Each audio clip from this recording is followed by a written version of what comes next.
મારા વાલા પ્રિયો, ઈશુના નામમાં હું તમને શુભેચ્છા પાઠવું છું। ઈશુ ખ્રિસ્ત આજે તમારા જીવનમાં એક ચમત્કાર કરવા જઈ રહ્યા છે। તે કોઈ ચમત્કાર છે જાણો છો? તે તમને આનંદિત કરવાના છે।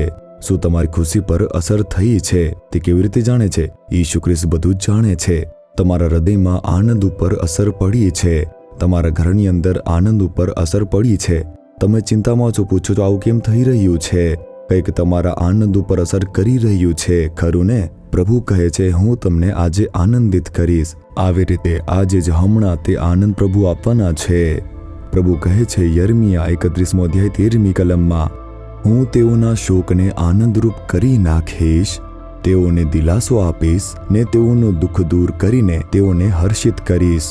તે તમને કહે છે, હું મારા બાળકોને આનંદિત કરીશ, હું મારી પુત્રીને, મારા પુત્રને આનંદિત કરીશ। ઈશુ તમારા વિશે આ કહી રહ્યા છે।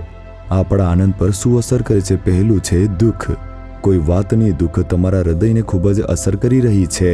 તમારા જરૂરિયાત સંબંધિત દુઃખ, કોઈ બીમારીને લગતા એવા દુઃખો, બાળકો સંબંધિત દુઃખો, પરિવારમાં ઘણી તકલીફો છે તેના કારણે આવેલા દુઃખો, કાર્યસ્થળમાં પણ કોઈ સમસ્યા છે, વ્યવસાયમાં પણ નુકસાન થઈ રહ્યું છે, તેમાં નફો થઈ રહ્યો નથી, અથવા કોઈ પરિસ્થિતિના કારણે દુઃખી છો।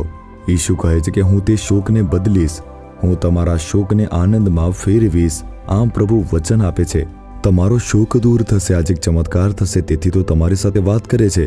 બીજું પ્રભુ કહે છે, હું તમને દિલાસો આપીશ। તમે ઘાયલ થયા છો, તમારું હૃદય તે ઘાયલ થયું છે, કોઈએ તમને ઘાયલ કરી નાખ્યું છે, કોઈએ તમારા પર આરોપ લગાવ્યો છે, તમે જે નથી કર્યું તેવી રીતે એવા ખોટા આરોપો લગાવ્યા છે અને તેનાથી તમારું હૃદય તે ઘાયલ થયું। પ્રભુ કહે છે, હું તમને દિલાસો આપીશ। જેમ એક માતા તેના બાળકને દિલાસો આપે છે તેમ હું દિલાસો આપીશ।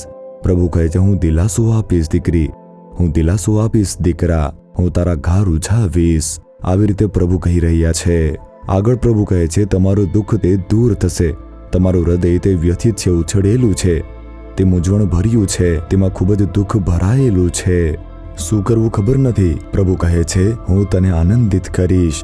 પ્રભુ એક ચમત્કાર કરવા જઈ રહ્યા છે જેથી તમે આનંદિત થશો। તે તમારા દુઃખને, તમારા ઘાને, શોકને દૂર કરશે અને તમને ખૂબ જ આનંદિત કરશે। આવી રીતે પ્રભુ કહી રહ્યા છે।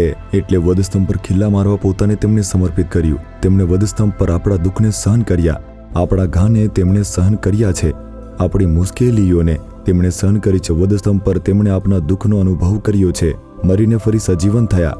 તે તમારા માટે છે દીકરી, તે તમારા માટે છે દીકરા, મેં તમારા માટે સહન કર્યું, હું તમારા દુઃખને બદલીશ, હું તમને આનંદિત કરીશ, ડરશો નહીં, આમ તે કહે છે।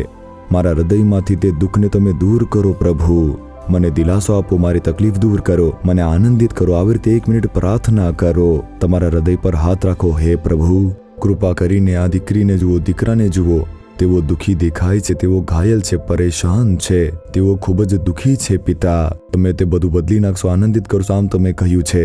ઈશુના નામે તે બધી વસ્તુઓ જવા દો, તે શોકને જવા દો, તે દુઃખને જવા દો અને આનંદને આવવા દો પ્રભુ। ઈશુના નામમાં પરિવર્તન આવવા દો। Amen, amen. Jesus redeems Gujarati YouTube ચેનલને સબસ્ક્રાઇબ કરો। દરેક નવા કાર્યક્રમની માહિતી મેળવવા માટે બેલ આઇકન પર ક્લિક કરો।